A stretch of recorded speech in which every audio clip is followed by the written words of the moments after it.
Hello guys, ఈరోజు నేను మీకు ఒక మినీ కూలర్ అయితే చూపిస్తాను. హాస్టల్స్లో ఉండే వాళ్ళకి, సింగిల్గా బయట రూమ్లో ఉండే వాళ్ళకి ఈ ఎండాకాలంలో చాలా బాగా ఉపయోగపడుతుంది బడ్జెట్లో కావాలి అంటే.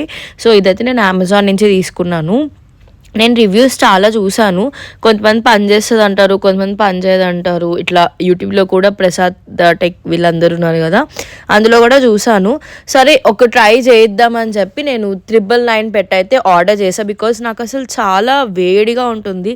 నేను ఆల్మోస్ట్ టాప్ ఫ్లోర్లో ఉంటాను, నా వల్ల కావట్లేదు అసలు. సరే ఒక ట్రై చేద్దామని చెప్పేసి అయితే ఆర్డర్ చేశాను. సో ఇట్లా ఉంటుంది, ఫ్యాన్ ఉంటుంది, లైక్ అది ఇట్లా మనం మూవ్ చేసుకోవచ్చు. ఆ పైన వైట్ పార్ట్ ప్లేస్ ఉంది కదా, అక్కడ మనం ice cubes and ice water వేసుకోవచ్చు. అండ్ వాళ్ళు ఒక చిన్న యూఎస్బీ కేబుల్ ఇస్తారనమాట. అండ్ ఇది మాన్యువల్. సో టోటల్గా ఇది మనకి 999లో అయితే వచ్చేసింది. సో ఇక్కడ నేను మీకు బటన్ చూపిస్తున్నా కదా, సో అక్కడ మనకి 3 hours వరకు అడ్జస్ట్ చేసుకునే టైం ఉంటుంది. 3 hours ఉంటుంది అది, దాని తర్వాత ఆఫ్ అయిపోతుంది. అండ్ మనకి ఇక్కడ కలర్ చేంజింగ్ బటన్స్ కూడా ఉన్నాయి. ఇప్పటి వరకు అయితే ప్రస్తుతానికి చాలా బాగా వర్క్ అవుతుంది. బట్ ప్రాబ్లం ఏంటంటే ఇది వాళ్ళు ఇచ్చిన యూఎస్బీతోనే వర్క్ అవుతుంది. సో అది మీరు చూసుకోండి. సో ఇంకా ఇలాంటి వీడియోస్ కోసం సబ్స్క్రైబ్